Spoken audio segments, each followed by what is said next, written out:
আসসালামু আলাইকুম। একজন কমেন্ট করেছে, দোয়া রইল আপু আপনাদের ভালোবাসা পূর্ণতা পাক।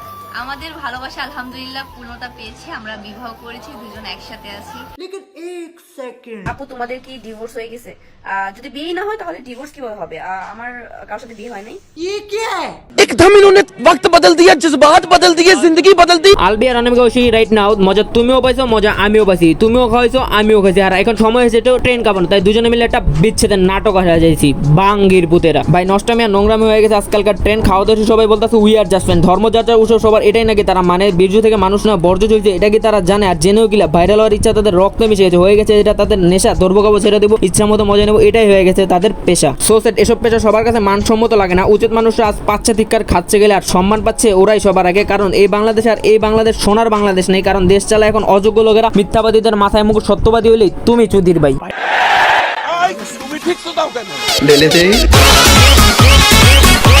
ভাই দেখতে দেখতে রোজা চলে গেল, ঈদ চলে গেল, কিন্তু এত কিছু শেষ হওয়ার মধ্যে একটা জিনিস কখনো শেষ হবে না, ওইটা হলো টিকটকারদের নষ্টামি আর ট্রেন্ডে থাকার ভণ্ডামি। কারণ টিকটকার হলো মানুষরূপী কুত্তার জাত, এদেরকে ভালো করার কোনো চেষ্টা করার দরকার নেই, কারণ এরা জন্মের পর থেকে। বা তার কারণ একটা সময় ছিল যখন কিনা টিকটকাররা ভাইরাল হওয়ার জন্য অশ্লীলতা থেকে বেছে নিত, বাট এখন যুগ বদলে যাচ্ছে, সময়ের পরিবর্তন। এখন তারা ভাইরাল হওয়ার জন্য বডি পার্ট শো করা লাগে না, এখন তারা বেছে নিয়েছে নতুন একটা টেকনিক, সেটা হলো বিয়ে করে জামাইয়ের হোগা মেরে চলে আসা, তারপর ভিডিওতে এসে কান্নাকাটি করে পাবলিকের সিম্পাতি কামানো। যদিও এখানে পাবলিকের সিম্পাতি কম, গালি গায়ে বেশি, তবে এটা ব্যাপার না, কারণ তাদের আইডল নাফিসা নিশা থেকে ইন্সপায়ার, তো এইসব গালি তাদের গায়ে লাগে না। তোমার মতন হাজারও ছিল যাদের দিকে আমি ফিরেও তাকাই না না, আপু তাদের দিকে ফিরে তাকাবে কেন? আপু তো তাদের সাথে শুধুমাত্র একটু শুয়েছিল আর কি। क्या बात है सर, क्या बात है सर। তো গাইস তোমরা কি জানো বাংলাদেশের সব লেজেন্ড মেয়েরা বর্তমান সময় সিঙ্গেল অবস্থাতেই আছে? এই যে আমাদের পরিমণি থেকে শুরু করে মাহিয়া মাহিয়া, পূর্ণিমা, মিথিলা, অনামিকা, ঐশী, সর্বশেষে অরোহিমী। মারে বাপরে, পলমেনাতে এত এত চয়েস, কোনটা থেকে কোনটা বেছে নেবে? থাকবে এদের কাউরে বেছে নেওয়ার দরকার নেই, কারণ এদের ভাতারের সংখ্যা তোমাদের বয়সের সংখ্যা থেকেও বেশি। অবশ্যই এই লাইনটা 20 বছর পোলামেনদের জন্য ছিল, তাই 60 বছরের কেউ এসে আমার এই লাইনটায় ভুল ধরেন না। দয়া করে আর কিছুদিন সময় দিন, দেখবেন আপনাদের বয়স্ক এরা টেক্কা দেবে ইনশাআল্লাহ। সত্য কথা দিনের মধ্যে 14 বার বলা। দেখো ভাই, এই পৃথিবী হলো নাটকের একটা মঞ্চ, আর আমাদের জীবন হলো নাটকের চেয়েও নাটকীয়। আর এর থেকেও বেশি যদি কিছু নাটকীয় হয়ে থাকে, ওইটা হলো টিকটকারদের জীবন, কারণ একমাত্র টিকটকারই তোমাদের শিখাবে টুইস্ট কাকে বলে আর ভণ্ডামি কত প্রকার আর কি কি হয়ে থাকে। এই যে আমাদের টিকটক হলো এমন একটা প্ল্যাটফর্ম যেখানে কিনা বন্ধুদের মাঝে হয় ব্রেকআপ, আর বিয়ে না করে নাকি অনেকের মাঝে হয়ে যায় ডিভোর্স। আশা করি তোমরা বুঝতেই পারছো অরমিম আর অনামিকা ঐশীর কথা নিয়ে বলতেছি। আজ আমরা আর অরমিমকে নিয়ে না ধরি, কারণ আগের ভিডিওতে ওকে নিয়ে কথা বলেছি। আজ আমরা বলবো আলবি আর অনামিকা ঐশীকে নিয়ে। তো গাইস তোমরা যারা জানো না, তোমাদের উদ্দেশ্যে বলি, আলবি আর অনামিকা ঐশীর বিচ্ছেদ হয়ে গেছে। এই বিষয়টা শুনতে মজার হলে আসলে তাদের বিচ্ছেদ হয়ে গেছে। এখন থেকে তোমরা আবার ফাইনালি ঐশীর দুধের ফ্যাক্টরির ভিডিও দেখতে পারবা, আর কষ্ট করে তোমাদের পানও হবে যাওয়া লাগবে না। অনামিকা ঐশীর আইডিতে গেলেই হবে। কিন্তু মজার বিষয় তোমরা জানো, আরে জানবা কেন, আমি তো বলি নাই। তোমাদের অনামিকা ঐশীর আপুর এইটাও স্বীকার করতেছে যে আলবির সাথে তার নাকি বিয়ে হয় না, তারা নাকি স্বামী স্ত্রী না। যদি বিয়ে না হয় তাহলে ডিভোর্স কিভাবে হবে? হাঁকতে বসলে বাথরুমে পানি ঢালতে ভুলে যাও, নর্মাল, কিন্তু বিয়ের পর জামাইকে ভুলে যাও, ও মা গো মা। খানকে বলে এত টুইস্ট কেন? তো টুইস্ট তো আমাদের ড্রিম টুর্নামেন্ট অ্যাপেও নেই, মানে বাইরে গিয়ে চিল করলো, সাজিক গিয়ে ফিল নিল, আর সময় টিভিতে ইন্টারভিউতে এসে বললো আলবি আমার সব, আলবির জন্য আমি ভালো হয়ে গেছি। আরে এখন সে বলতেছে তারা নাকি স্বামী স্ত্রী না। মানে ভাই আমাদের কি তোর বোকাচোদা মনে হয়? তোরা কি মনে করছো যে আমাদের কাছে কোনো প্রুফ নেই? আরে ভাই আমরা বাঙালি, যাতে মাতাল তালে ঠিক। আমাদের গ্যালারিতে ছবির থেকে বেশি থাকে স্ক্রিনশট। তো তোরা কিভাবে এইটা ভাবতে পারলি যে তোরা আকাম কাম করে বাইচা যাবে? আছে ভাই, সবকিছুরই প্রমাণ আছে। দেখো তো ঐশী আপু, তোমাদের এই ভিডিওটার কথা মনে আছে কিনা? আসসালামু আলাইকুম। একজন কমেন্ট করেছে, দোয়া রইল আপু আপনাদের ভালোবাসা পূর্ণতা পাক।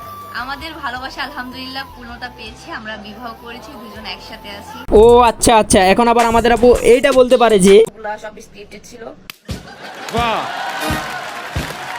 ওকে ফাইন, আমরা মানলাম এগুলো সব স্ক্রিপ্টেড। তাহলে তোরা যে এতদিন একসাথে ছিলি, একসাথে ঘুমাইলি, একসাথে খাইলি, এগুলো সব অবৈধ। তাহলে এখন থেকে পাবলিক তো করে যত গালি দিব ওগুলো সব বৈধ। এমনকি আমার আজকের রোজটাও তোদেরকে করা ছিল জায়েজ, কারণ তোরা হালাল সম্পর্কে ট্রেন্ডে থাকার জন্য বানাই দিছিস না জায়েজ। ঠিক তেমনই তোর মধ্যে আরেকটা না জায়েজ বউ আছে ওমরন ফায়ারের। এই বউর এখানে ওমরন ফায়ার নিজে স্বীকৃতি না দিল, এই মেয়ে প্রতিরাতে ওমরকে জামাই হিসেবে স্বপ্ন দেখে তার নিজের স্বপ্ন দোষ করে ফেলে। যাক, তারা নিয়ে আজকে আমি বেশি কথা বলবো না, অল্প একটু কথাই বলবো। ওমরের নাম বেচে ভিউজ কামানো নতুন কিছু না। বর্তমান সময় তুমি এটা মানো আর না মানো, ওমরের নাম মানেই গাইবি ভিউজ। আর এই গাইবি ভিউজের জন্য আমাদের ওমরের নাম খুব ভালোভাবে ইউজ করতেছে আমাদের মৃত্যু হবো। যেখানে একটা সময় ওমর তার জামাই হিসেবে পাবলিকের সামনে পরিচয় করা ফেলছিল, যতদিন কেন ওমর তার একটা ভিডিওতে বিষয়টা ক্লিয়ার করে না দেয়। টিকটকে কোন ভাইয়া নাকি আমারে নিয়ে ভিডিও বানাইছে, এরে বানাই দিছে আমার গার্লফ্রেন্ড। আরে ভাই কোনোদিন কি আমি কইছি কোন যদি ভাইরাল হওয়ার লেগে চিল্লা করে ওমরের গার্লফ্রেন্ড আমি, ওমরের হেডা আমি, ওমরের হেডা? আপনি কি এটাই মেনে নেবেন? আমি কি কোনোদিন কইছি যে টিকটকে আমার গার্লফ্রেন্ড? কিন্তু তবু আমাদের এই মৃত্যু আপু ওর এখনো সেই কুরকুরে কমেনি। এখনো আমাদের এই মৃত্যু আপু সুযোগ পাইলে ওমরের নাম বেচা শুরু করে দেয়, যদিও আপুর কিনা একটা জামাইও আছে।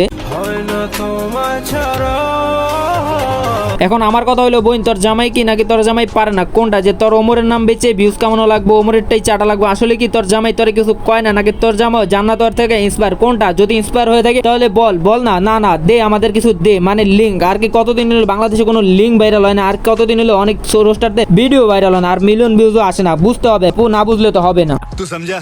हाँ नहीं तू समझा नहीं। সো গাইস, আজকের ভিডিও এখানে শেষ, দেখা হচ্ছে নেক্সট কোনো ভিডিও। ততক্ষণ পর্যন্ত still then, stay safe, take care, bye by.